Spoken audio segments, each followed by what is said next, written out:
Ang panimulang kwento ng ika-4 na chapter.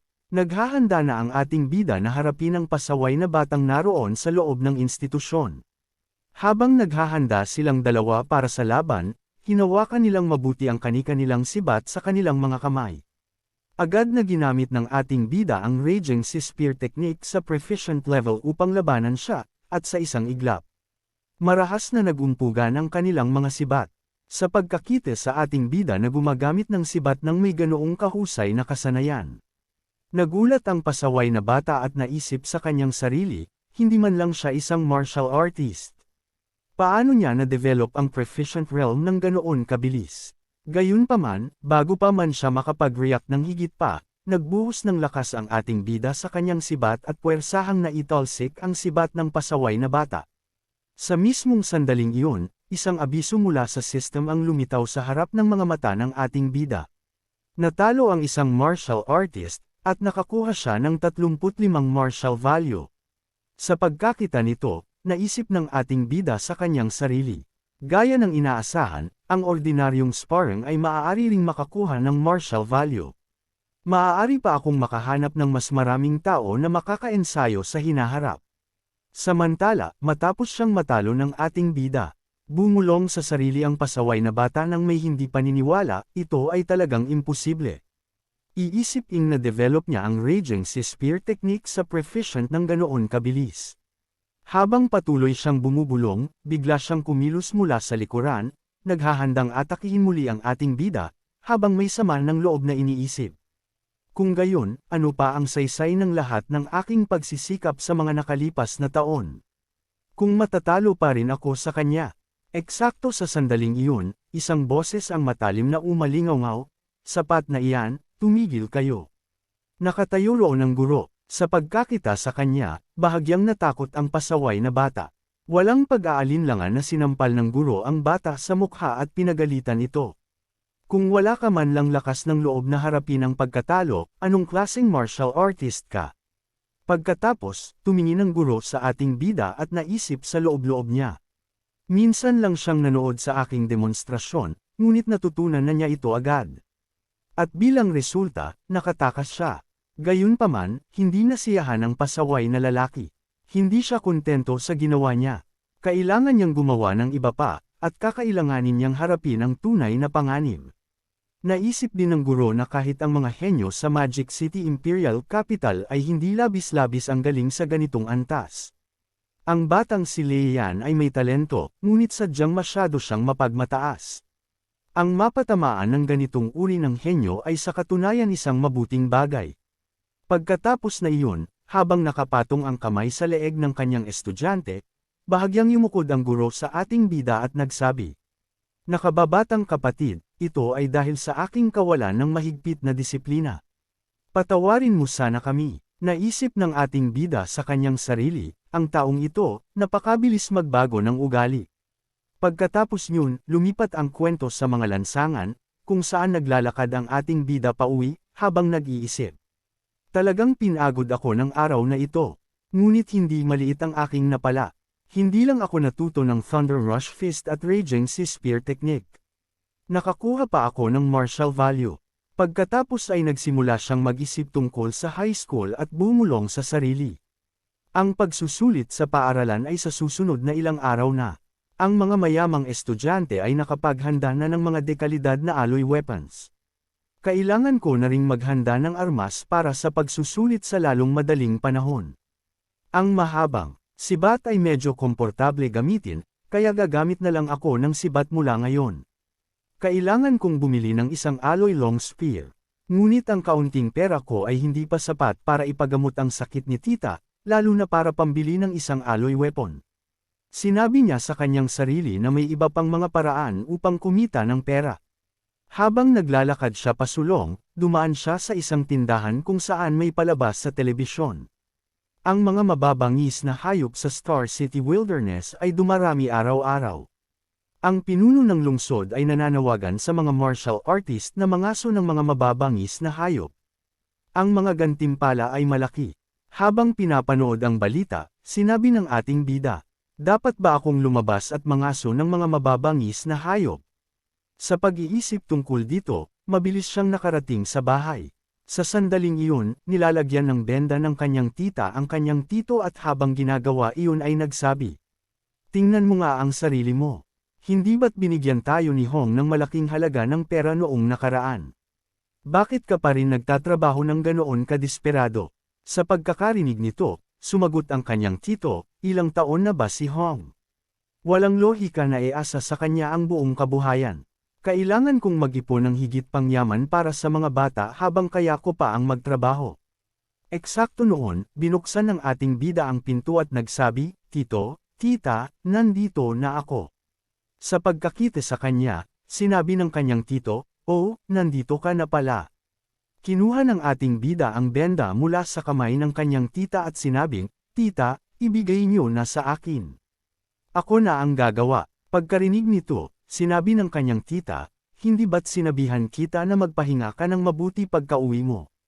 Gayunpaman, habang nilalagyan ng ating bida ng benda ang kanyang tito, sinabi niya, "Tito, kaya ko na pong kumita ng pera ngayon. Huwag na po kayong lalabas para magtrabaho.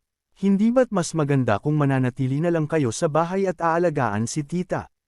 Sa pagkakarinig nito, natawa ang kanyang tito at nagsabi, "Magandang ang pakinggan iyan, pero hindi ko kayang manatiling walang ginagawa. Huwag kang mag-alala, kumikita lang ako ng kaunti para sa pang-araw-araw na gastusin. Hindi ko naman pagpapagurin ng husto ang sarili ko." Ngumiti rin ang kanyang tita at sinabing, "Hong, kakailanganin mo ng malaking pera para sa pagsasanay mo ng martial arts sa hinaharap. Gusto naming makapag-ipon ng kaunti para sa iyo hanggat maaari." Sa pagkarinig sa kanilang mga salita, naisip ng ating bida sa sarili, sanay na sina tito at tita sa pamumuhay sa kahirapan. Maliban na lang kung makakaipon ako ng sapat na pera para sa buong buhay, hindi sila magiging palagay na magpahinga at magpagaling.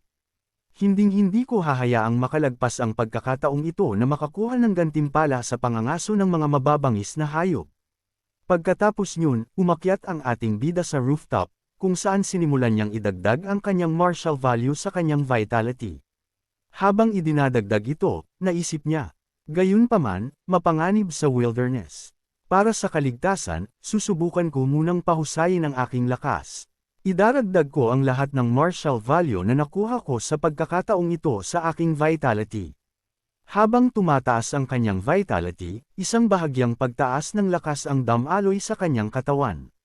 Nang maramdaman ang pagbabagong ito, naisip niya, 95.2 vitality, isang hakbang na lang at magiging martial artist na ako.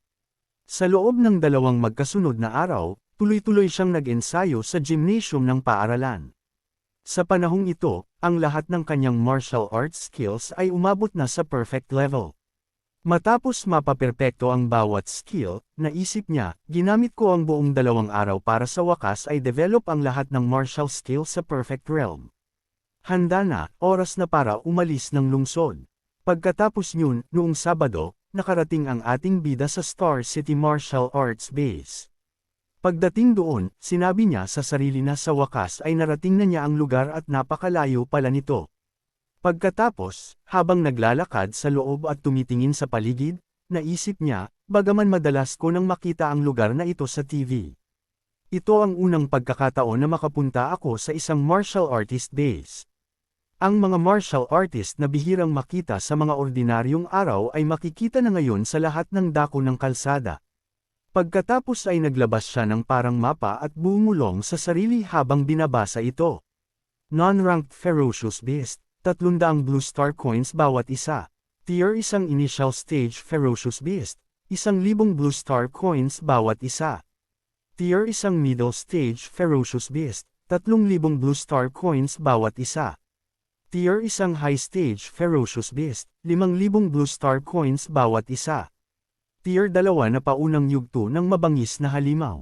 Matapos patayin ang isang mabangis na halimaw, kumuha siya ng isang bagay na tila mapa at pabulong na nagsalita sa sarili habang binabasa ito. Matapos pumatay ng mabangis na hayop, kailangang putulin ang kaliwang tainga bilang patunay, kung hindi ay hindi babayaran. Diyos ko, napaka-primitibo naman nito. Habang tinitingnan niya ang mapa, napansin niya ang isang mangangaso sa harap niya na may dalang ilang gamit at papunta sa counter, sinasabi sa babae roon. Ganda, pakicheck naman kung magkano ang halaga ng mga ito. Sa pagkakita sa bag sa kamay ng mangangaso, naisip ng ating bida na ang supot ay dapat naglalaman ng magkaliwang tainga ng mga mababangis na hayop. Eksakto noon, may sumigaw na boses mula sa likuran, sinasabihan ng lahat na tumabi. Tumabi kayo sa daan. Hindi niyo ba nakikita na dumarating ang batang Panginoong siye? Sa pagkakita sa batang Panginoon na ito, naisip ng ating bida ang white fox na nakita niya noon at nagtaka. Ang kasuotan at aura na ito, bakit parang kamukha niya ang white fox mula sa underground boxing arena? Sa sandaling ito, may ilang tao sa paligid ng ating bida na, matapos makita ang batang Panginoon na ito, ay nagsimulang magbulungan. Sabi ng isa, ano bang ipinagmamalaki niya? Kung hindi lang tito niya ang taong namamahala sa base na ito, matagal ko na siyang sinampal. Sabi naman ng isa pa, nabalitaan ko na nabugbog daw siya ng kung sino noong nakaraang mga araw. Napakasarap sa pakiramdam. Dagdag pa ng ikatlong tao na nakatayo malapit doon. Totoo ba o gawa-gawa lang? Kaya pala hindi ko siya nakikita nitong mga nakaraang araw.